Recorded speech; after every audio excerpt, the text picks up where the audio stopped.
एक दिन जब मैं कॉलेज से घर लौटी तो एक 14-15 साल का लड़का माँ के पास बेटा मटर छिलवा रहा था। माँ ने मुझे देखते ही पूछा, आ गई, आज बड़ी देर कर दी। वह लड़का उठा और भागकर रसोई में चला गया। माँ ने बताया, तुम्हारी मौसी के यहाँ जो पुराना माली है यह उसी का लड़का है। उन्होंने घर के कामों में मेरी मदद के लिए भेजा है। यह यहीं हमारे पास ही रहेगा। यहाँ कहाँ रहेगा? मैंने चौंकते हुए पूछा। माँ समझ गई कि मैं यह पसंद नहीं कर रही हूँ। वह मुझे समझाते हुए बोली, तुम परेशान मत हो, मैं देख लूंगी कि क्या करना है। तब तक वह लड़का एक गिलास में पानी लेकर आ गया और खुश होते हुए बोला, दीदी पानी। मैंने झंझलाते हुए कहा, ठीक है, गिलास मेज पर रख दो। यह कहकर मैं अपने कमरे में चली गई। पता नहीं क्यों मुझे उस लड़के का दीदी कहना पसंद नहीं आ रहा था। एक अजीब सी चिढ़ हो रही थी। जब से मेरा छोटा भाई अपनी इंजीनियरिंग की पढ़ाई करने मुंबई गया था, तब से मैं ऐसी ही चिड़चिड़ी हो गई थी। मैं उसे बहुत ज़्यादा याद करती थी।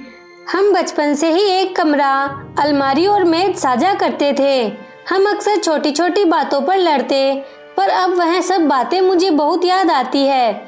उसका मुझे तंग करना, मेरी चोटी खींचकर भाग जाना और फिर उसे मारने के लिए मेरा उसके पीछे भागना। मेरे पढ़ते समय उसका पास में खड़े होकर गेंद खेलना और फिर मेरा उस पर गुस्सा होना। स्कूल में मिली ट्रॉफियाँ पहले मुझे देना, यह सब बहुत याद आता है। मैं किसी से भी अपने मन की बात नहीं कहती हूँ, पर माँ सब समझती है। माँ का सारा समय नंदू नंदू कहते ही बीतने लगा। पहली बार कोई माँ को काम में हाथ बटाने वाला मिला था। माँ बहुत खुश थी। वह उससे काम कम लेती और उसका ख्याल ज्यादा रखती। खुद नाश्ता मिले न मिले, पर नंदू को नाश्ता वक्त से मिलना चाहिए। बाजार से कुछ भी खाने का सामान आता तो माँ सबसे पहले नंदू को देती। यह सब देख मैं और चिढ़ जाती। भाई के पुराने कपड़े ठीक करके माँ ने तो उसे बिल्कुल राजा बाबू बना दिया था। नंदू भी माँ का बहुत ध्यान रखता, दिन भर माँ के साथ ही रहता। रक्षाबंधन आने वाला था। मैंने भाई को राखी कोरियर से भेज दी थी। यह पहली बार था कि हम इस मौके पर साथ नहीं थे। रक्षाबंधन वाले दिन मैं सुबह से ही उदास और गुमसुम थी। नाश्ता भी ठीक से नहीं किया था। मैं अपने कमरे में बैठी प्रोजेक्ट का काम कर रही थी कि नंदू ने आकर एक राखी मेरे मेज पर रख दी। मैंने गुस्से से पूछा, यह क्या है, यहाँ क्यों रखा? उसने मुस्कुराते हुए कहा, आप उदास न हो, मुझे राखी बांध दो, मैं भी आपकी रक्षा करूँगा। मैंने गुस्से से राखी कमरे के बाहर फेंक दी। जाओ यहाँ से और आगे मेरे कमरे में मत आना। रक्षा करूँगा, पता भी है रक्षा कैसे करते हैं। नंदू की आंखों में आंसू आ गए।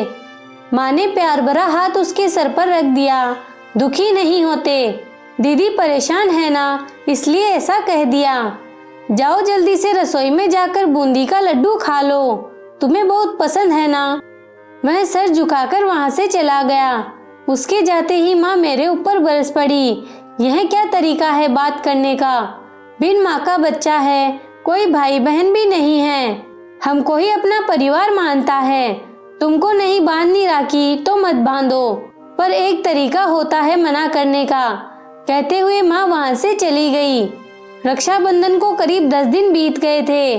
एक दिन माँ नंदू के साथ सब्जी लेने जा रही थी। मेरी मेज पर पैसे रखते हुए बोली, दरवाजा बंद कर लो और राशन वाला सामान लाएगा, रखवा लेना और पैसे दे देना। मैं घर पर अकेली थी, तभी दरवाजे पर घंटी बजी। मैंने दरवाजा खोला तो सामने राशन वाला खड़ा था।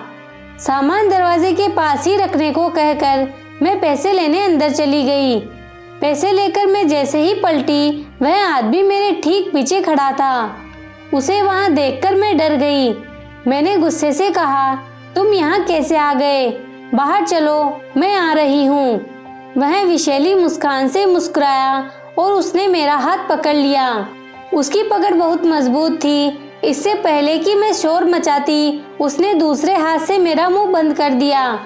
उसकी आंखें और उसकी मुस्कुराहट देखकर मैं अंदर से कांप उठी। मैं अपने को उसके चंगुल से छुड़ाने का प्रयास कर रही थी कि तभी पीछे से किसी ने उस पर वार किया और वहीं गिर पड़ा। मैंने देखा नंदू पीछे खड़ा था और उसके हाथ में मेरे भाई का बैट था। तभी माँ भी वहां आ गई। मैं भागकर माँ के सीने से लग गई और जोर जोर से रोने लगी। माँ, यदि आज नंदू वक्त पर आकर मेरी रक्षा न करता तो न जाने क्या हो जाता। नंदू सहमा हुआ एक कोने में खड़ा मुझे देख रहा था। माँ ने मुझे कुर्सी पर बैठाकर तुरंत पुलिस को फोन किया। पुलिस ने उस आदमी की तहकीकात करके हमें बताया, अरे यह तो कई जगह ऐसी वारदातें कर चुका है। दुकानदार बिना पुलिस जांच के इन्हें रख लेते हैं और फिर ये घर में घुसकर गंभीर अपराध को अंजाम देते हैं। पुलिस वाले ने नंदू की पीठ थपथपाते हुए कहा, तुम बहुत बहादुर बच्चे हो। तुमने अपनी सूझबूझ से एक बड़ा हादसा होने से रोक लिया। हम तुम्हारा नाम राष्ट्रीय वीरता पुरस्कार के लिए भेजेंगे। 26 जनवरी को तुम्हें इस बहादुरी के लिए इनाम दिया जाएगा। नंदू ने नजरें नीचे किए हुए कहा, मुझे इनाम नहीं चाहिए, मैं तो बस अपनी दीदी की रक्षा कर रहा था। उसकी बातें सुनकर मैं भागकर कमरे में गई और राखी लाकर नंदू की कलाई पर बांध दी। नंदू का चेहरा खुशी से चमक उठा।